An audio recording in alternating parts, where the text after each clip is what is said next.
Magandang araw, ano?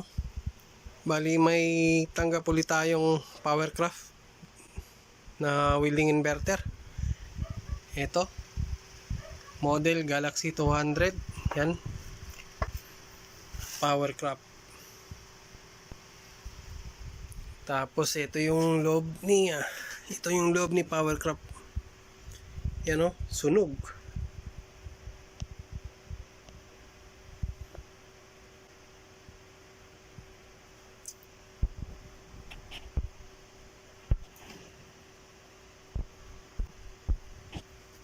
So, tingnan natin ba't nasunog yan.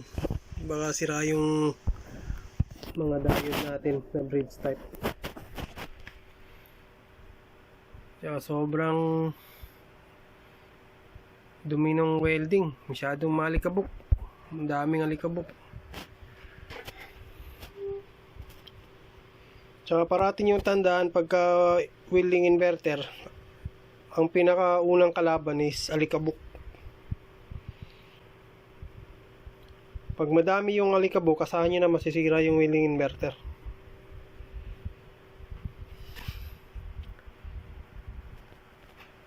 Tapos ginalaw na rin pala to, ano? Kasi yan yung mga paa, yan pinagdugtong-dugtong na. Sana patay tayo dito. Ba't ginanito to?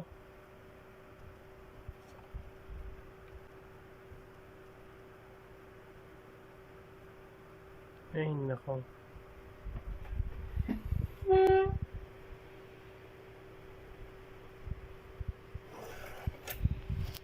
RGB MOSFET okay lang, pero yung mga output diode natin talagang may hinang na.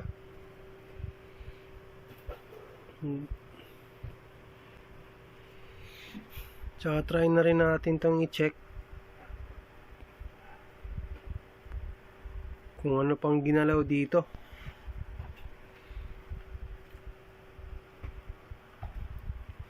So bali labas muna natin yung welding na to, saka linisin natin.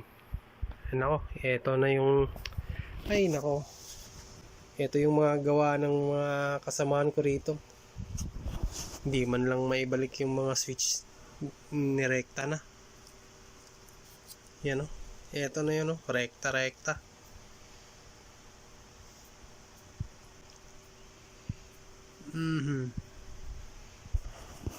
Balik lang ako, linisin ko lang to para may gana naman tayong mag-repair. Kasi kung ganito, wala. Katulad ng ibang mga technician na nakikita ko sa YouTube, hindi man lang marunong maglinis, pagka kunwari yung pyesa na may tama, may sira, yun lang din ang portion na lilinisin, hayaan ng ganito. Pero may iba naman na naglilinis, so maganda yun.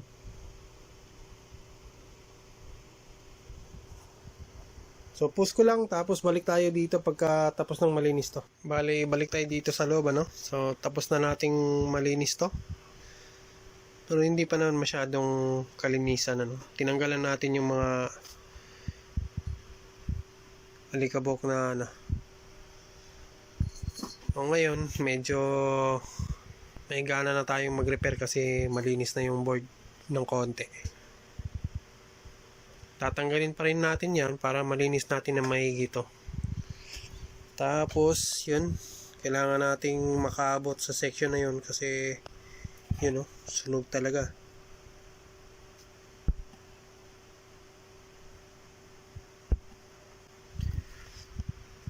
Bali, tatanggalin ko lang yung board na to, yung lahat dito, para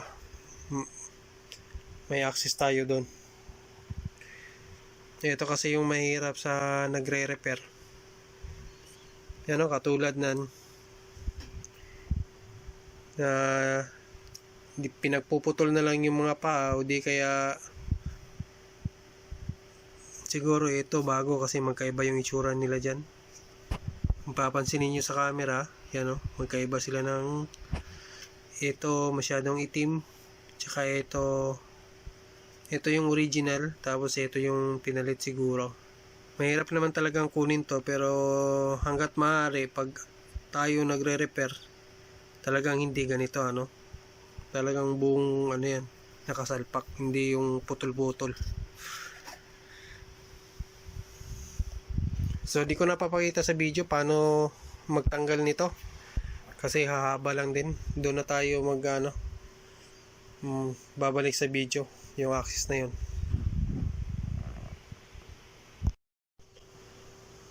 Bali, balik tayo dito ano. So bali, ito yung ginawa nilang dugtungan kasi kinondem nila yung switch. Siguro may sira, tapos ito na nangyari. Yan. Ay no, pangit yung talaga lang gumagawa ng mga technician na sa makagawa lang maayos na sa kanila. Eto, putulin natin to, balik natin sa ano yan, balik natin sa dati.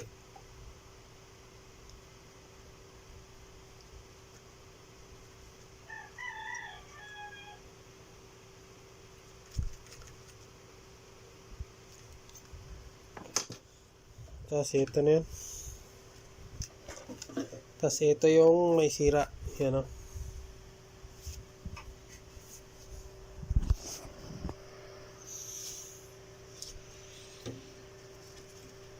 Sunog na sunog.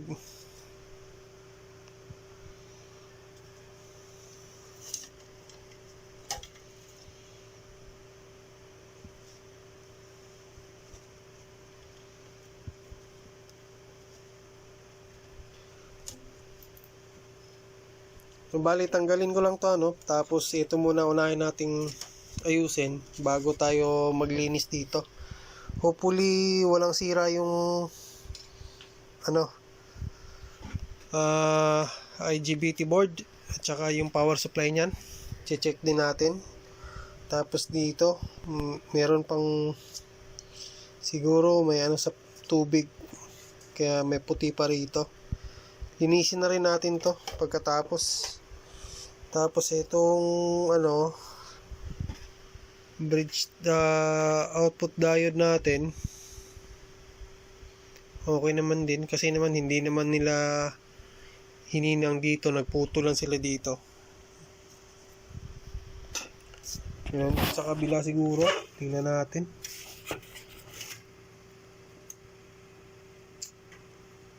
Ayun. Okay lang naman din kahit na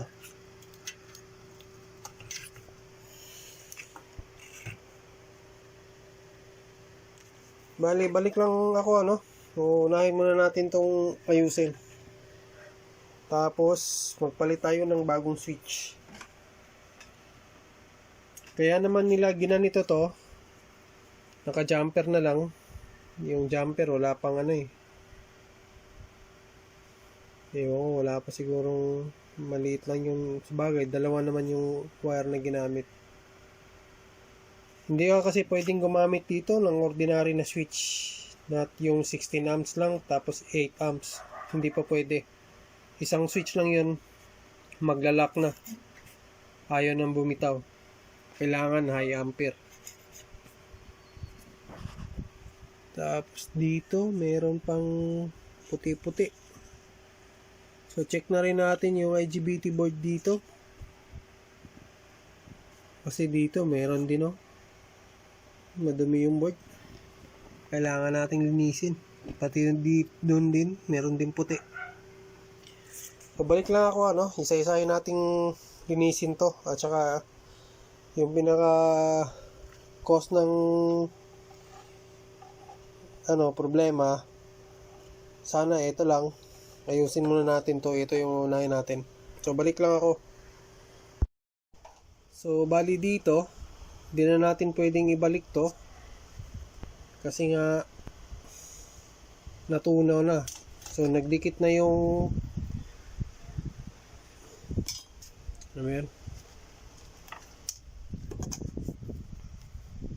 Nagdikit na yung dalawang terminal, ano? Yung male at saka yung female. Pero kung alam nyo yung term dito, o di kaya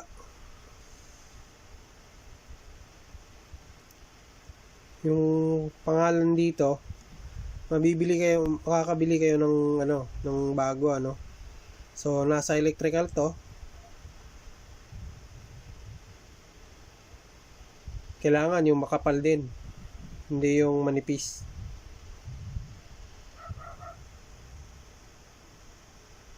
Kailangan natin palitan yan, pati yung dito, yung mga terminal dito.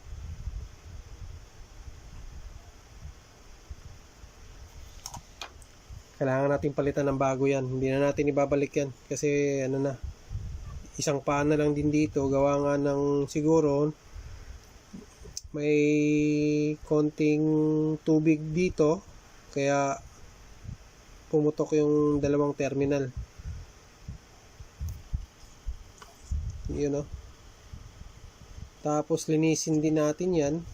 Tanggalin natin kung nasunog yan. Kailangan nating kiskisin na dapat wala ng connection between dito sa dalawang terminal na to. Kahit na kukonti, dapat wala.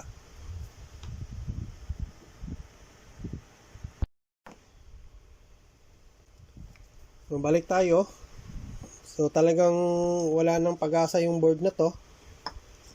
Pero dito naman, konti lang naman yung nasunog dito banda sa likuran. So pwede tayong maglagay ng wire diretso dito sa magkabilaan. Tapos ang concern ko lang kasi pumasok dito sa loob eh.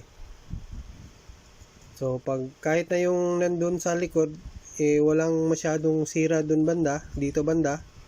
Nandito lang yung sira nun. Magkakaroon din ng resistance kasi sunog na dito eh. So ang maigi natin gawin, magpalit tayo ng board dito. Gagawa tayo ng bagong PCB dito. Ganyan din ang itsura para mailagay natin, may balik natin to. So yun lang muna ang gagawin natin dito. Saka na natin gagawin yan. Saka na natin pakikialaman yan. Kung may problema yan o wala. So saka na natin malalaman. Ito muna unahin natin. So kung sino yung marunong gumawa ng PCB, so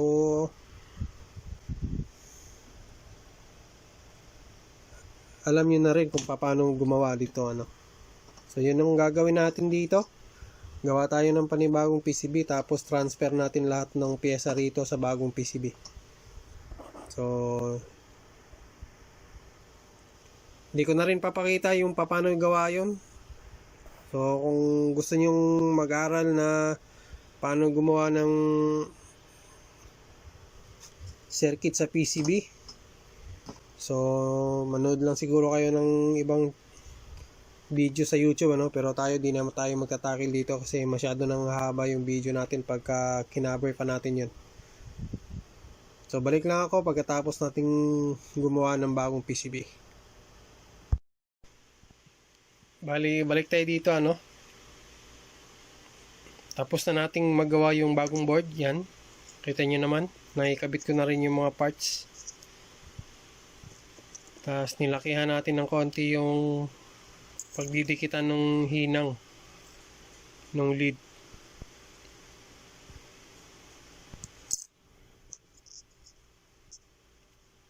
So bago na yung board natin. Ito yung luma. Yan, kita nyo namang sunog dito, malaki na. Kaya gumawa tayo ng bago. Bali, ang gagawin na lang dito, ang kulang na lang is dadagdagan natin yung lead, yung mga hinang, para hindi masyadong maputol yung copper ng PCB, para tumibay siya lalo. Katulad din dito noong una, makapal yung soldering lead dito. So ganun din ang gagawin natin dito, So nakakabit na yan, kulang na lang is dadagdagan natin yung mga hinang para mas lalong tumibay. So balik lang ako pagka natapos na natin gawin to, ano. Balik tayo dito, ano. So nakabit na natin yung ginawa natin, yan. Diyan sa loob. So nakabit na natin yan, pinalitan na, gumawa tayo ng panibagong PCB board kasi sunog na yan.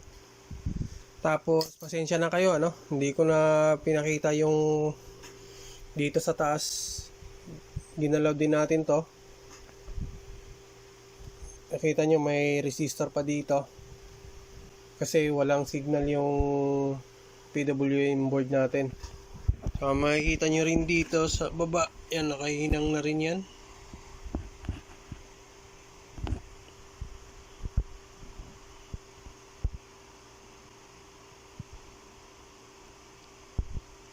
Yan. So tinanggal natin yan, tapos ginawa natin yung PWM board na to para magkaroon lang ng output signal, ano. Tapos si Powercraft na Galaxy 200, dalawang version to. Yung isang version nito, kung parati kayong gumagawa nito, yung nakikita nyo yung digital display na yan, ang isang version yan may kasamang potentiometer na nakadesign, pero yan wala. Napapansin nyo, wala, nakadirekta lang yan dun sa isang wire. Tapos yung potentiometer naman dito, yan, kasama na dalawahan, bali dual. So yung isa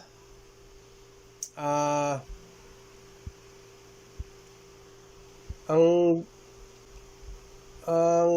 dual din ang ginamit, pero yung isang terminal nakakonect doon sa digital module.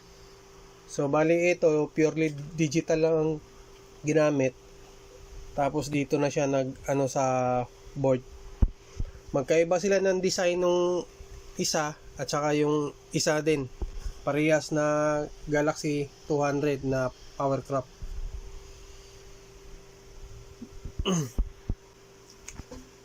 Tapos hindi ko na dito, nilinis lang natin yan, yung gawa ng kasamahan natin. Hindi ko na ginalaw yan, hayaan na natin dyan, wala namang naging problema. Tapos ngayon okay naman yung signal. Tapos chinek ko lahat yung IGBT, wala namang problema din. So bali ngayon magti-testing na lang tayo kung may masukat ba tayong output sa gawa natin dito. So on natin yung extension, yan. Tapos on na rin natin yung welding. Tapos yung isang fan dito, yung fan sa likod, yan o, nakikita nyo, naglagay lang tayo ng isang blade dyan kasi nga sira yung blade, sira yung isang blade, so nagbabibrate. So meron naman akong sira na ganyan din, so tinanggal ko lang yung isang blade, tapos kinabit ko na lang kasi bibili sana ako ng bago pero naubusan dito, o malabo nang makabili ako sa, pwede naman dun sa ibang bayan kaso tatakbo pa ako dun ng ilang oras. Ewan ko lang ba't naubos yan dito sa amin. Kung saan sana ako naghanap, wala akong makuha, kaya ganun na lang ginawa natin. So balik natin yung welding. Yan. Yung fan hindi masyadong kalakasan kasi 220 fan lang yan. Tapos tingin tayo dito kung may output na ba tayo. So ayan, 57.8. So wag niyong alalahanin yung output nyo kasi nagbabago yan. Pagka mataas yung kuryente nyo, tataas din yan. Pag mababa, bababa din yan. Tapos ito yung pinaka-importante. Yan, hanggang 200 po. 211, masyado na mataas to. Baba lang natin ng mga 200 to. Mamaya i-adjust ko na lang yan. So bali doon na lang tayo sa labas para mag-testing yung welding na to. Kung makokontrol ba natin yung ampere. Pag na-control natin yon, okay na yung welding na to.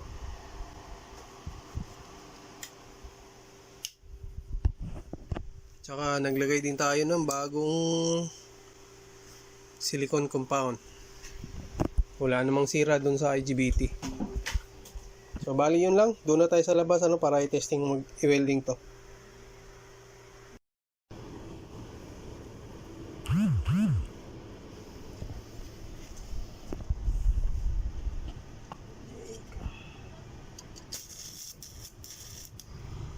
Yan na. Okay na, idol. Okay na.